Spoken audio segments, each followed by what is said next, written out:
Please stand and to pledge the flag. And I would ask Jack, would you lead us in the Pledge of Allegiance, please? This is Senator Jack Whitney. I pledge allegiance to the flag of the United States of America and to the republic for which it stands, one nation, under God, indivisible, with liberty and justice for all. And Kara, would you open us in prayer, please? Yes, if everyone bow their heads. Dear Heavenly Precious Father, we thank you for the opportunity to bring Mitch here to Nicholas County and show him all the good things that we have to offer, God. You know, this is a good group of people with good intentions, and we might call ourselves Republicans, God, but at the end of the day, we're good people. We're God-fearing people, and God, we just thank you for all the opportunities. We thank you for this facility. We thank you for the freedom and the opportunity to meet here tonight with Mitch and Senator Woodrum and others. And God, we just hope it's a productive meeting. We thank former Senator Carmichael for his time. And God, just thank you for the many blessings you bestow upon us each and every day. Amen. Amen. Thank you. You know, it's really very nice to have gentlemen and ladies, if they come in, that you kind of had a running relationship with. And Mitch and I were laughing back a long time ago. And BJ, you probably remember this, with the Derecho 208. It was 208. Yeah. And he ran for governor. Yeah. We had everybody there. Yeah, we had Bill Craig's there. Maloney, That's right, yeah. Betty, we had them all there. All That was- ranch house. Yeah, Yes. that's a ranch house, and they no longer are in existence. I didn't know. Yeah, so, and then our state senator who represents the 10th Senatorial District, Jack Woodrum. Jack, I'm going to ask you to introduce yourself and to just give us a little bit about you, because this is actually the first time we've had the chance to have him with us. Yeah. And we're very pleased that you're representing us. And again, we go way back. So it's did I tell you all that I've been in politics a long time? Great, yeah. Okay. Since your maturity, right? Since maturity, yeah. And time goes by fast. We were just talking here, and he brought to my attention, it was 38 years ago, I was over here looking for a job.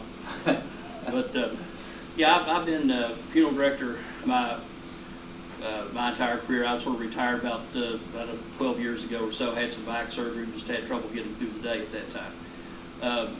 Went into county government. I was county commissioner for 10 years. During that time, I was in the state associations.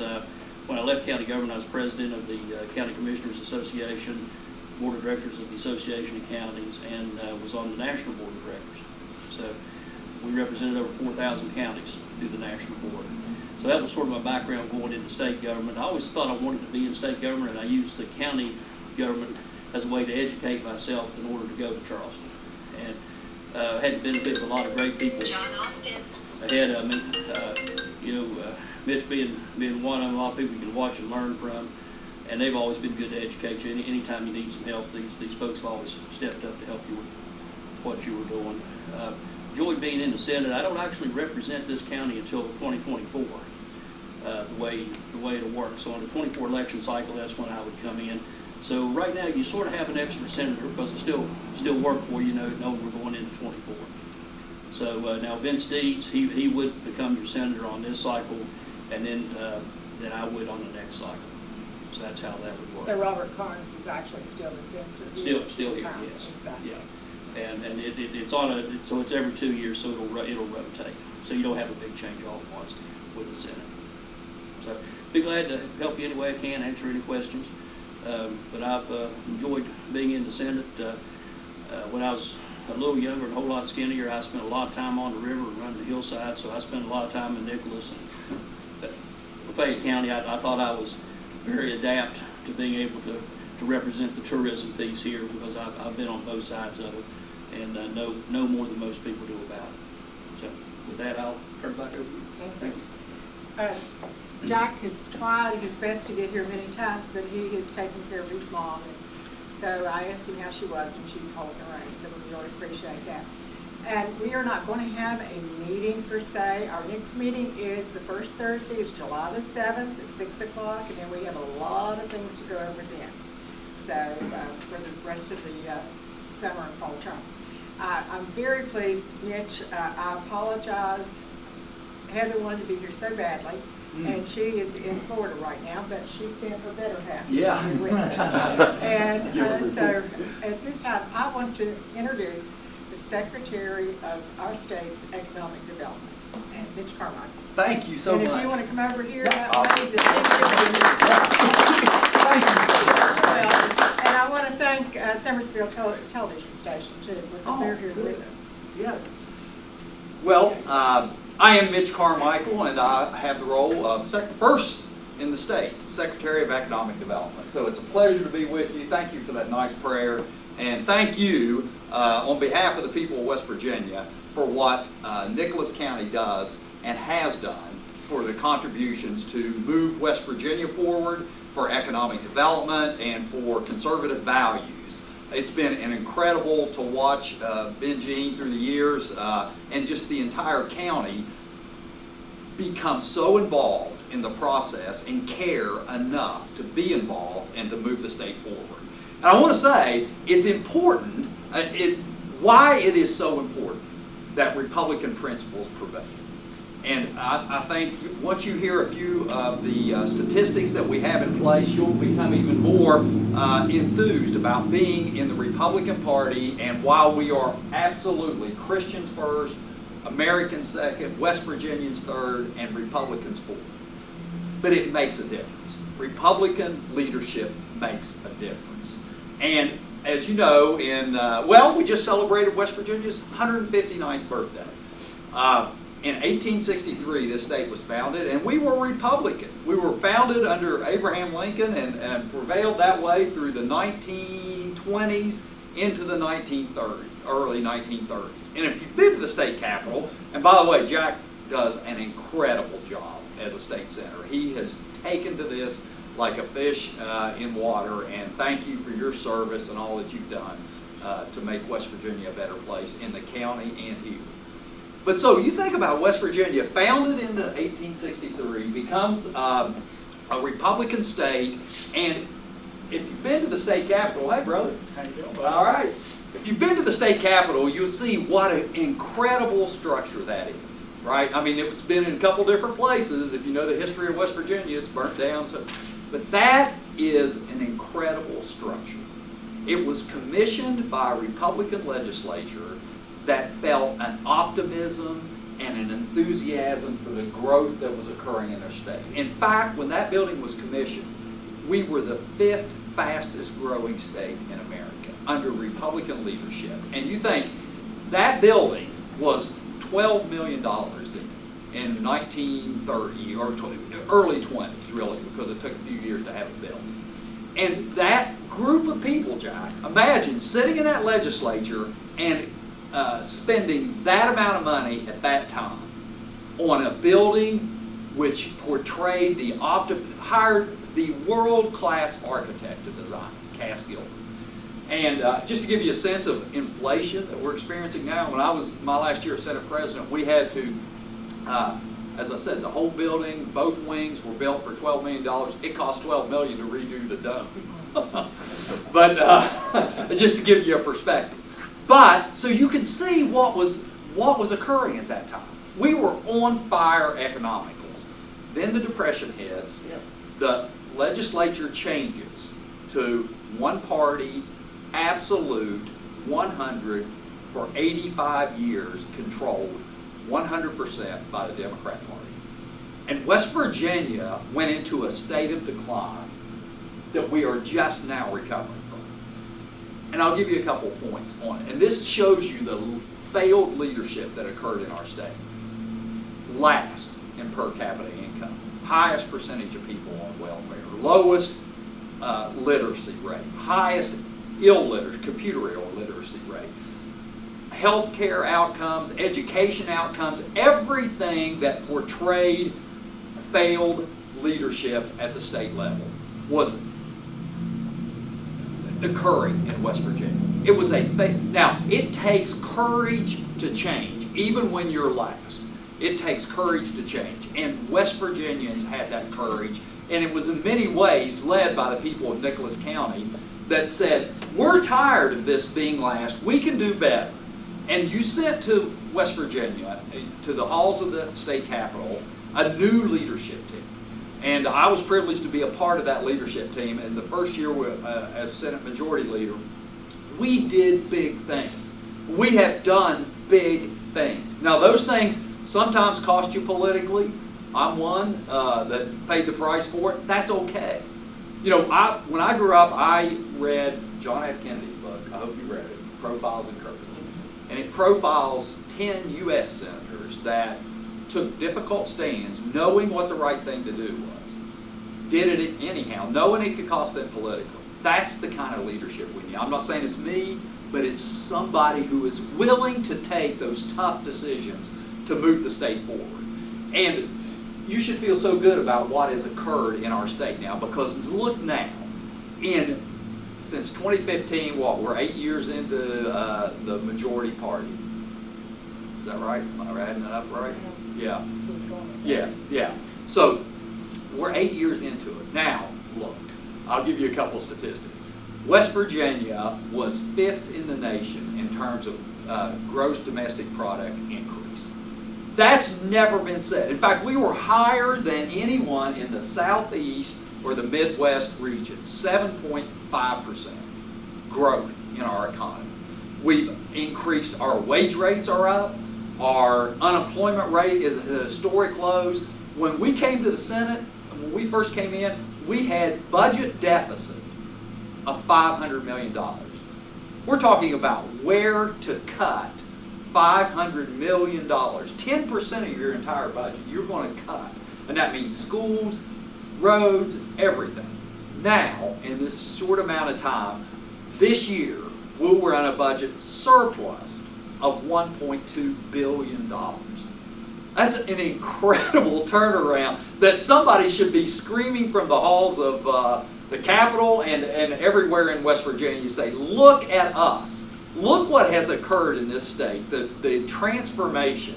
And also, we inherited a failed pension system. Our pension system, you know, we fund a state pension system, was among the worst rated in the nation. We were like 10% funded. Now, our public employees retirement system is about 90% funded. Our rainy day fund that we were withdrawing money from every year to balance the budget is now over $1 billion. And it's almost 20% of our entire general revenue budget.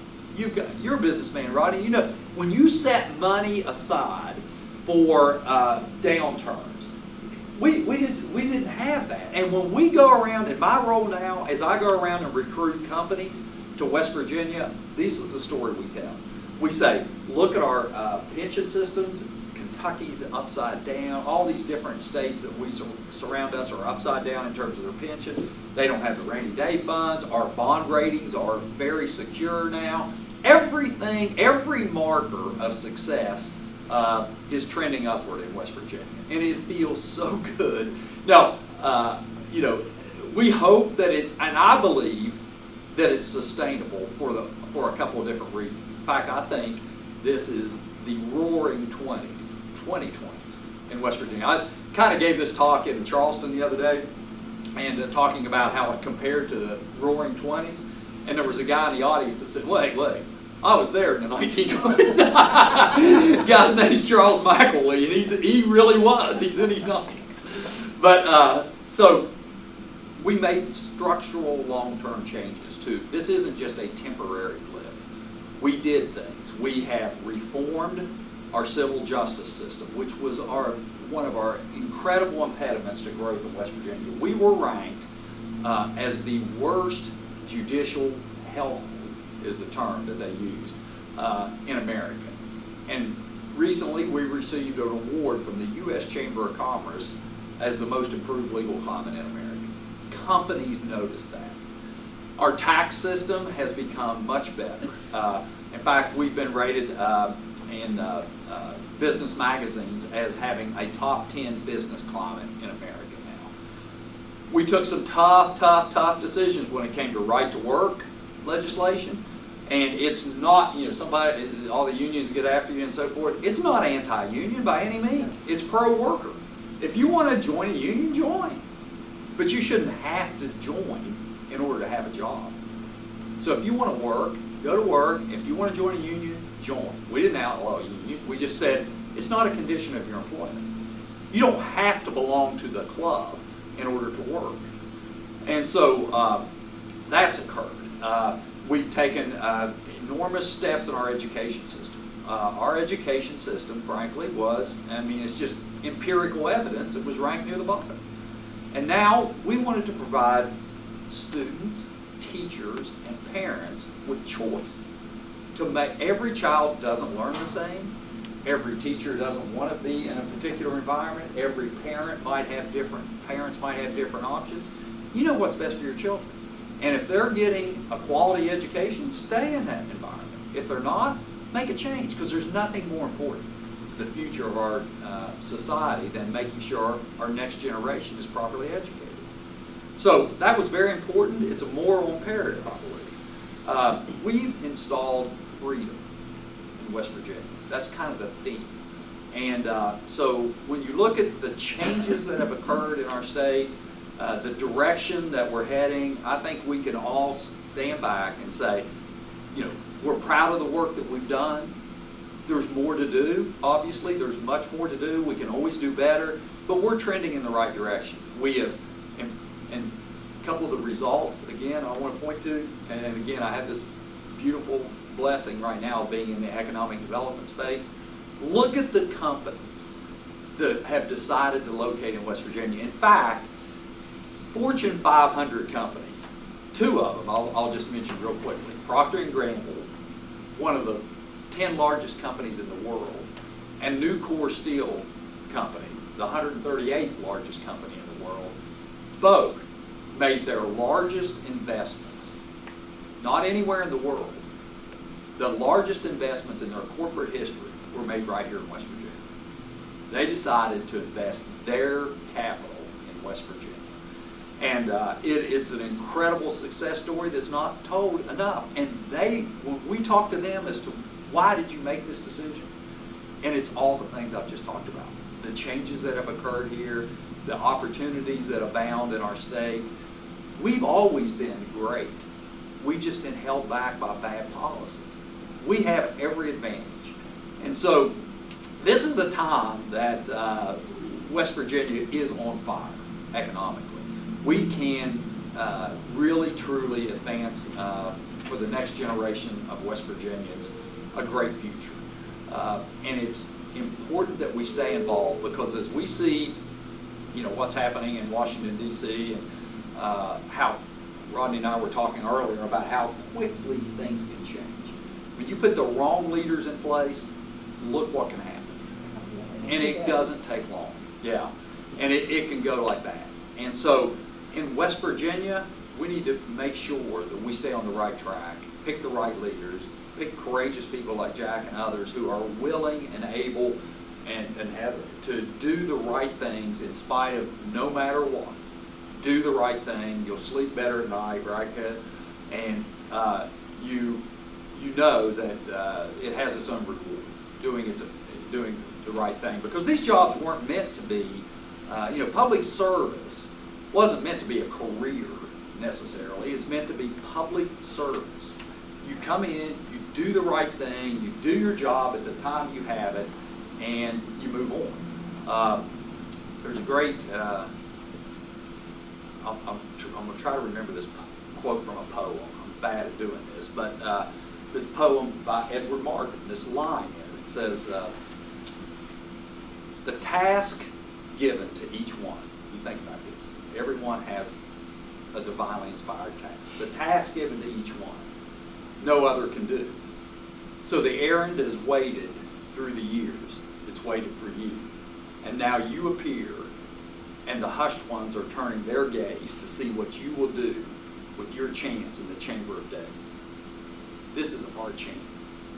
The hushed ones in West Virginia are turning their gaze to see how are we going to use this moment in time to advance the cause of West Virginia for freedom, for prosperity, for education, for our moral values, for our roads, for our transportation system, for everything that will make this state great. We're in the right position to do it. And it's you people in this room who fulfill that role and give you the opportunity and you the opportunity to serve, and your wife the opportunity to serve the people of West Virginia and to solidify this long-term growth and prosperity in our state. We have, in addition to Nucor and Procter & Gamble, we've announced another Fortune 500 company, Owens & Minor, which makes surgical equipment and medical supplies and so forth, has decided to consolidate operations in Pennsylvania and Ohio in West Virginia. We're doing an announcement Monday regarding that. We have electric school bus manufacturers coming to West Virginia. We have new home structures coming to West Virginia. We have lots of opportunities that are continuing to grow and expand. So also in my role currently, I have the privilege of coordinating all the broadband expansion plans in our state. That's been in my, I've worked in that technology for some time, and so it just kind of dovetailed perfectly in with economic development. In fact, you don't do economic development without broadband. So you got to have it. It's important for a variety of reasons. We all know, but the pandemic highlighted again for us, as if we didn't know, the importance of broadband. We need it for distance learning, so that children who, or adults that want to continue their education can do so from the comfort of their home or their business and so forth. For telehealth, for those who want to interact with a doctor or physician or specialist online. For remote work, we have lots of people that want to live in the beauty of West Virginia and work jobs that can be remote, and you can report into anywhere. They all want out of California and New York, and they want to come here. So those are some of the other things that we're working on. So those are the projects and the activities that West Virginia is pursuing. The governor sends his regards. He's obviously at the helm, and he's doing a great job in terms of managing our money and deploying the assets that we have and making sure that we run the ship of state properly. So I might have taken too much time, or not, but I understand the governor was in Bluefield today with the new regional transit authority. I wasn't aware, They but had a little video. I'm not sure it was today. So, but if I may, Yep. I want to do a little introduction of some of the people that are here. Yeah. And we do have questions. Okay, Definitely great, have yeah. questions. Our delegate, Caleb Hanna, just walked in, and Caleb is doing an excellent job. He is. We have our county commissioners here, Craig Chapman and Garrett Call. And Garrett just started on the broadband. Well, we've got, that's true. I forgot about that. Just appointed to that. Yeah, we started the Hey, I county keep up committee on last these week. things. Good for you, yeah. Yeah. Thank And then we have Gary Whitney. Gary has been involved with our political system, and he's the reporter for the city, and he's sitting in for the mayor tonight. Oh, okay. So he can go back. Talked to and the mayor earlier. Yeah. Okay. And then I'd like to introduce, if I may, our executive committee. Would you all stand so that he can see? We have a few that are unable to be here tonight. We have a full committee of 12. Our county clerk is our treasurer now, and so we're very, very pleased. But again, thank you guys. Yes, thank you. And the questions that I think I want to start with, how can Nicholas County get noticed by the Economic Development Authority to bring businesses here? We have not the interstate, but at 4 lane 19. Yeah. We have water, we have infrastructure. So, and I'm sure some people will have questions, and you've probably already made questions of those. So. Yeah, and actually Nicholas County should be, there are a lot of development opportunities here. I mean, there are so many transportation, there's a great transportation network here, there's great proximity to other population centers, and you have great leadership at the local level, and recreation components and so forth. So, I've been in this job about 1.5 years now, and Nicholas County and this entire region, really, central West Virginia, is an area we're going to really focus on in terms of economic growth and development. Right now, to be frank, the Ohio River Valley is very, a lot of people are interested in that from transportation network and so forth, but in the Eastern Panhandle. But there are many, many companies, I can tell you, that we used to think the drivers for some of these companies were proximity to great big metropolitan areas and so forth. That's not so much the case now. And now that we have our financial house in order and our legal, tax, education system are coming into order, I think you've got some great opportunities here, and I'll pledge our efforts to help you succeed and to prosper here in Nicholas County. Absolutely. I don't sense, some places we sense, we go and we're like, we don't really want a lot of growth. We like it here like this. And we can't work with that kind of people. So, no, I sense, a commitment in the community here to really advance and to move and to be, future oriented. So, I appreciate the comment, and I'll take it back to our team and make sure that our focus in working with your county commissioners and delegates and senators is 100%. You have I pledge all of our efforts. And even though you're in Summersville, we do not leave Richwood out. I Because know, Richwood yeah. is really making some moves with the tourism, and they're on the gateway to the mountains. Yeah. And they've got so much going for them. We were just speaking of that a little bit ago, how that could be a real driver for that area. And so, yeah, and I'm under sort of non-disclosure agreements, but I am very aware of people that are looking in this county for That's all we potential. need to know. Okay. Yeah. Is there any questions for him? Caleb? Not much of just a question, but just to toot your horn. I don't know if you guys follow me closely in the legislature, but my main issue in Charleston's education. I serve as the majority whip to the Committee on Education. And I actually got to serve 2 years, his last 2 years as a state senator was my first term in the House. And I mean, Mitch made tremendous strides in education with common sense, comprehensive education reform, which wasn't popular, No. but was the right thing to do. And then he was also the lead sponsor of the West Virginia Invest Grant, which I don't know if you guys are familiar with that, but it makes our 2-year colleges and trade schools more affordable. So anybody that wants to go pretty much can attend that. And that's all thanks to Mitch's leadership in the Senate. So Thank you guys are, it's a real treat to have him here. So make sure you question on that stuff tonight. Oh, thank you so much. Let me just elaborate on that. That's very kind of you. And so that West Virginia Invest program, that helps us recruit companies to this state because you're not aware, any citizen in West Virginia, you don't have to just have graduated high school or anything like that, can go and get a certificate or an associate's degree at a community and technical college at no cost.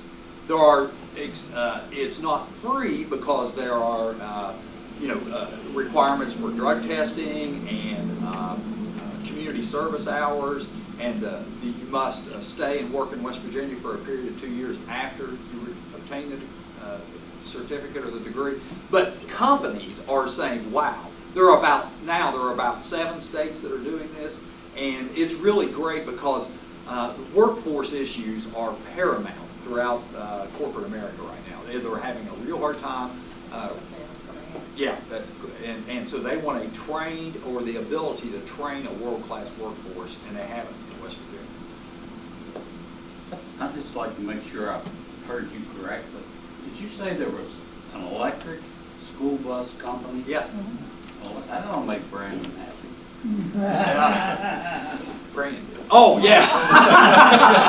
I was thinking Brandon Steele.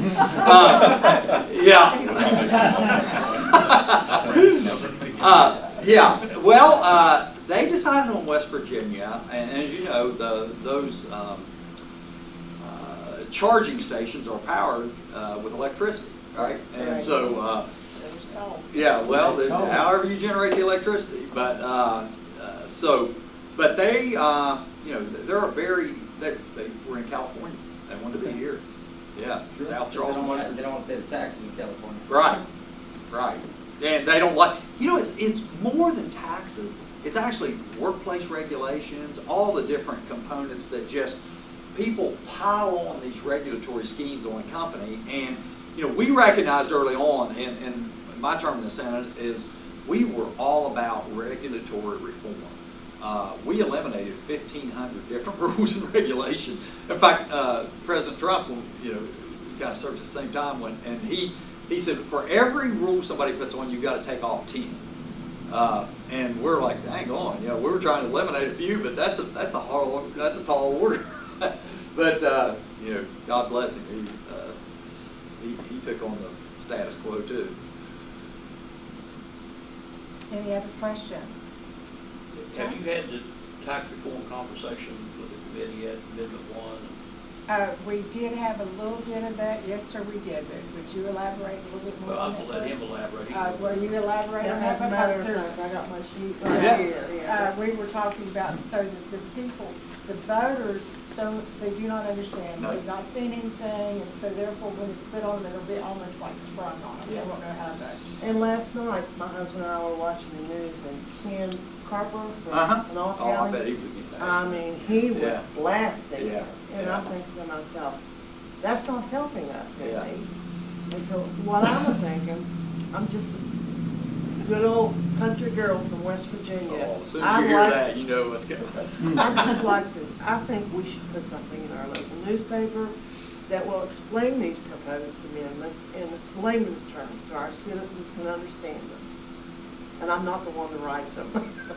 The Ken Carper comment comes out of, and I've got a couple commissioners here, so I'll bend your ear a little bit while I've got you here. It comes out of the backfilling for county budgets. Right. And school boards, and that's what the concern is. And a lot of the money you're seeing stacked up in Charleston is designed to be part of that backfill to help make that transition. I was in this conversation as a county commissioner for 4 years before I come on to the Senate, so I've sat in all those meetings.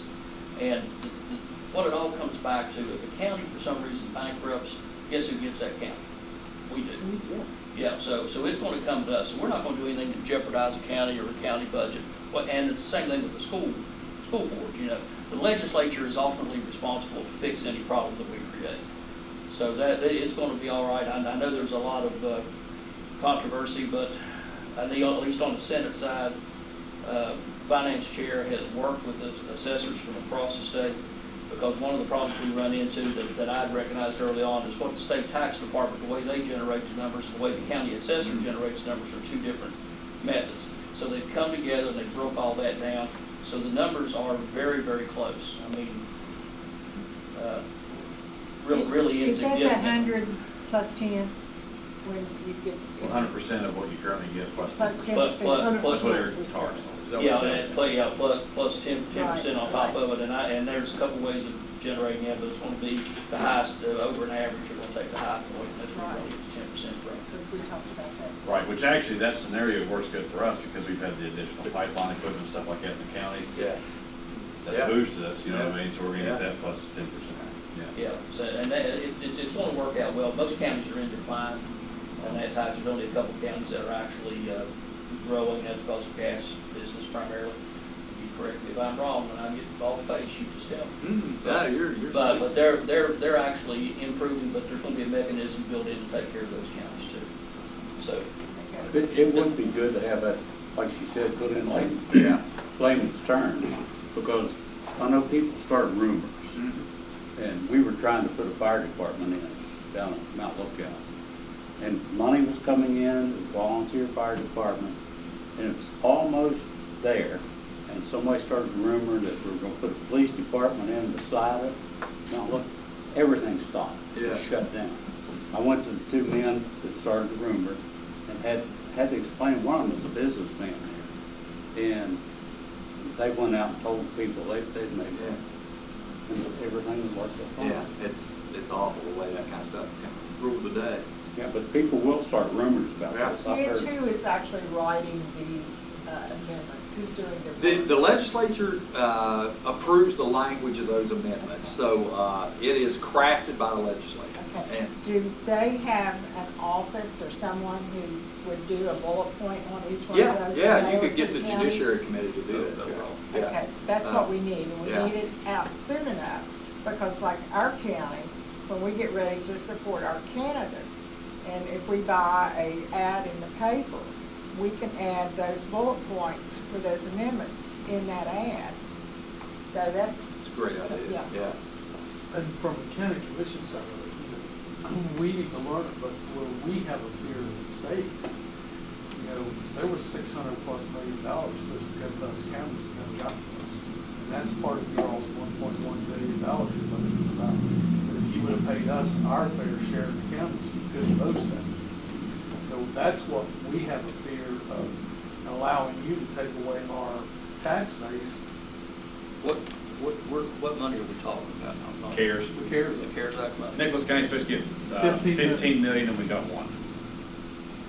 Yeah, and then all the other counties are, we as counties can do nothing about it. And, so if you come to us and say, don't worry, we're gonna take care of it, Well, I don't- you've already screwed us once. And I don't think any of the CARES Act money's in that 1.1 billion. I don't. The CARES Act money that was devoted to the counties wouldn't flow through the state. It would go through from the feds to you. It should be. No, it went through the governor, and the governor had control of where it went. All right. And we talked with Stephen Baldwin, and, I threw this to him, the same thing, when he was boasting about his big carrier, and I said, you have that because you didn't give us our fair share. And he agreed with me, and he said they fought for it to come to the counties. So, you can see the fear of you saying, we're gonna take care of you, but you haven't said. Well, and that's always been a problem, is the lack of trust between county government and legislature. I mean, we recognize that. And like I said, I've been on both sides of it. But the CARES Act money went through the governor's office. And the 1.1 billion I don't think has any. Correct? Well, we can validate it. I think we'll that go would back be and the look at best it, thing, but is legislature didn't have validate control of it it because we wanted to Yeah. have control But of if the it. governor's still sitting on that 650 million, where is it? If it's not in the state's coffers. Yeah, it's separate fund. but Let's we need- check it. We need I'll to get check into it. that. I was. Because I hadn't heard that, so it's interesting. Yeah, That you and change your money. Ken Carper's the one who actually brought it to all of our attention, so maybe this is why he's so much against what you're doing too. So I think you need to look into it. Maybe he's wrong. And you need to. But yeah. Ken may have done Yeah. But so far, everybody I've talked to has agreed. Yeah, oh, really? But I can remember documents from I can't remember what it was, it's something federal. It was also stated the 15 million to Nicholas County. Okay. Yeah, All so right. it wasn't just, I remember seeing Do you that. have anything on paper? I can try and produce it. Find it. Yeah. Find it. Yeah. It's like keeping receipts. I've got Keep totes. those I mean, I've only receipts. been commissioner for 4 years and I've got like an entire wall of totes, Yeah. Give me a little bit of time. The real thing with this is it's a Depression-era protection mechanism where people were losing their homes because of property taxes. So the legislature, the people ratified it, adopted a provision to put the taxing structure of the state in the Constitution. I mean, which is highly unusual, very, very unusual, that you don't have, you have very little flexibility in the legislative letter how to change the tax structure. It's in the Constitution. So that's the essence of this amendment, is to say we're going to provide the legislature or the people of West Virginia the opportunity to properly construct a tax system. Right now they have very little flexibility because it's in the Constitution. And so that's one of the issues, but I certainly understand your concern, and I think it's incumbent upon me tomorrow to get an Yeah, answer. I mean, we're gonna lose Yeah. $4.5 million, Yeah. and we're a small county. Yeah. So, I mean, what are you gonna do in Kanawha County and Raleigh County and things that are big counties? How are you gonna make them whole? I mean, being a small county is real. Hey, I'm in economic development now.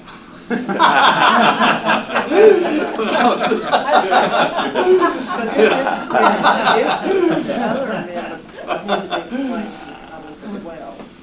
We'll provide you that information. Yeah. I'll try to have it for the summer meeting, if not before. Thank you, Sarah. Well, let me ask you something. When and ever, if it ever happens, do you ever think that they'll get the pipeline going again? That's a federal, I totally agree with you. I mean, if we had that pipeline going, gas prices wouldn't be up. No, mine was energy independent. Yeah, you're Sure will. 1,000% Biden right. got in Yeah. there, and Brandon, you know. Yeah, yeah, you are he is I spot mean, on. I know people Yeah. worked on that and it's, oh my gosh, they got made, went and bought a new car. Yeah. Put money, down on a new home, that shut it down, them people's in It's- big trouble. It was his first day in office. Yeah. Yeah, first day in office, he shut it down. So, as I said earlier, things can change like that when you pick the wrong leaders. You said, this was sort of an insurance against people losing their homes like they did in the Depression. I mean, we're not headed, Excuse me.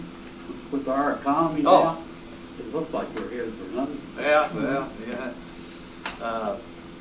I'm optimistic that in November, there's gonna be help on the way. I bet in Yeah. 2022 and 2024. Yeah. You If we created can make it an, that long. you created an environment in your office that's no longer death by regulation, Yeah, but improvement by innovation. absolutely, thank The you. one place in Nicholas County that's certified for business is Route 19 that desperately needs broadband. And this innovation's demonstrated through our county board of education. Vocational education has tripled. Yep, I have kids working for me 16 years old. yeah. Welders. I meet a young lady at the florist the other day, she's taking welding. I love it, yeah, And we need these kids to be work ready yes. when they get out. But counties like Nicholas that were so dependent on coal, we've never come back from that since the war on coal. And Commissioner Cole, Mhm. the youngest member of the county commission, in 2010, the budget for this county was just shy of $12 million, and it's 6.6 now. Mhm. And you need these industries Yeah. that you're talking about bringing into West Virginia that support all of this.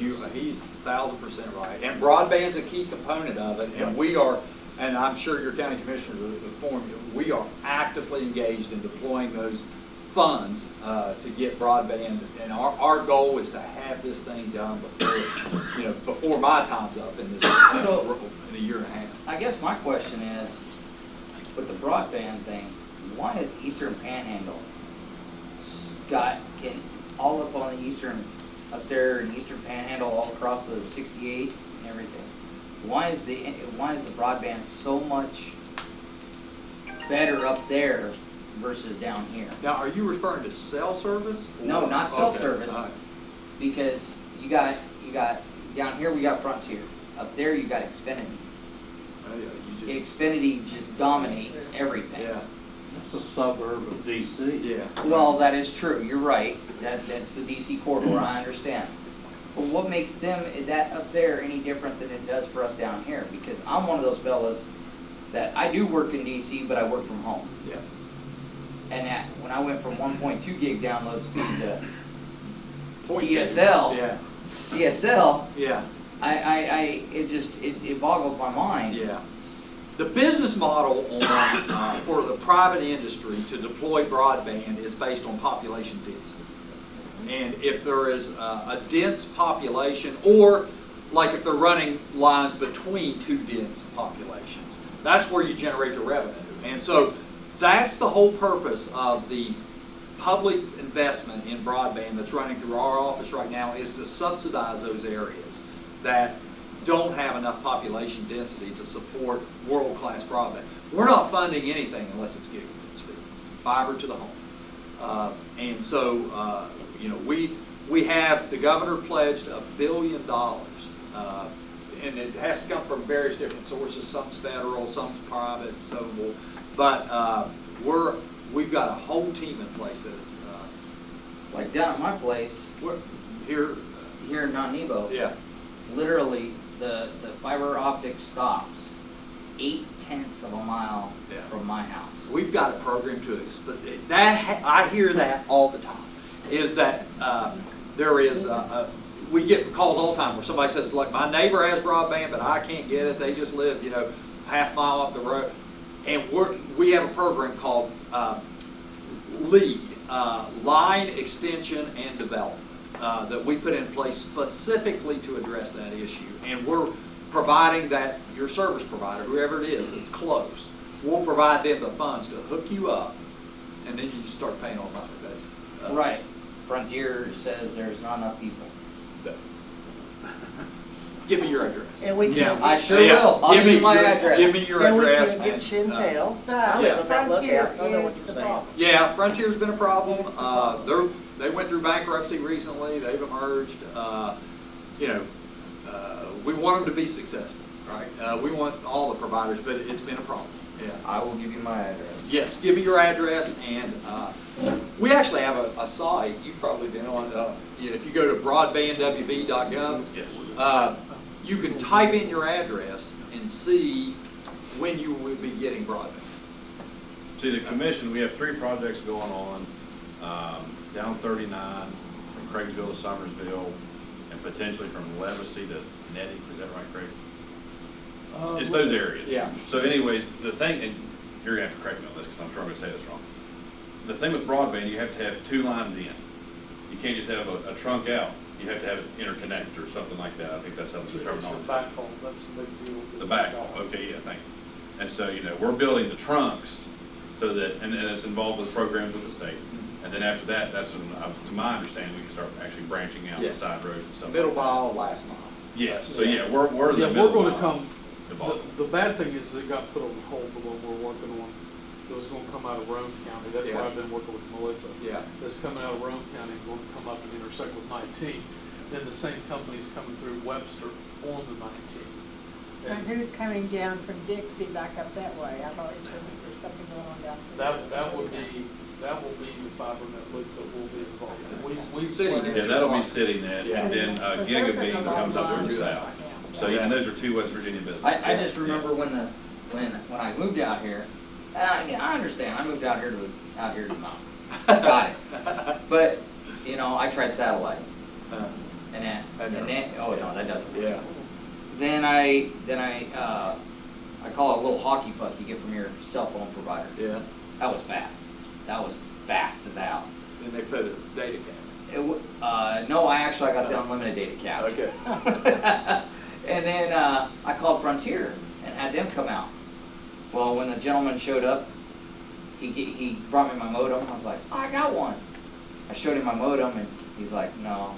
And he showed me his, and I was like, so I'm going back to the old school. I'm going back to DSL. Hey, Greg Bucks. So I'm Yeah. going back to DSL. Yeah. I'm like, okay, we got this. Yeah. DSL. But, yeah. I mean, I ain't seen DSL since I know. Yeah. 2007 Yeah. in Colorado.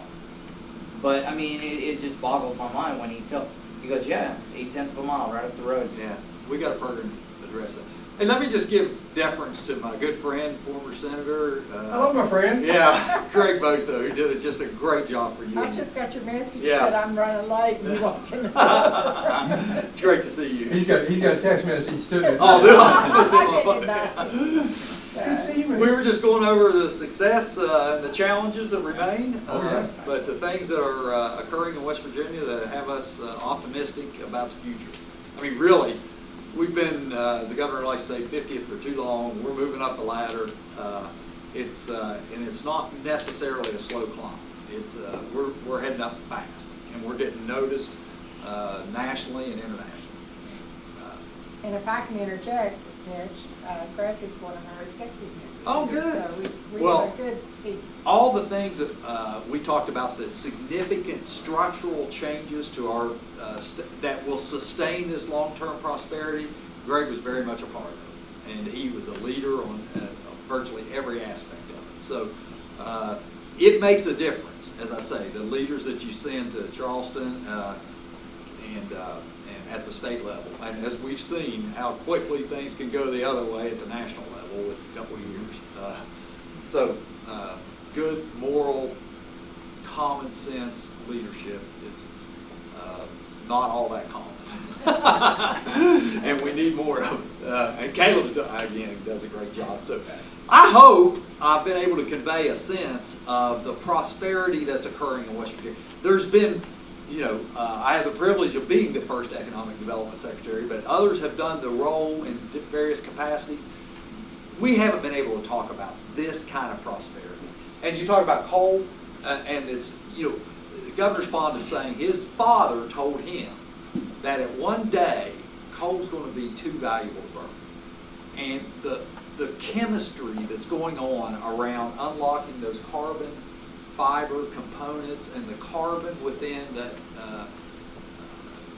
that piece of earth is really expanding.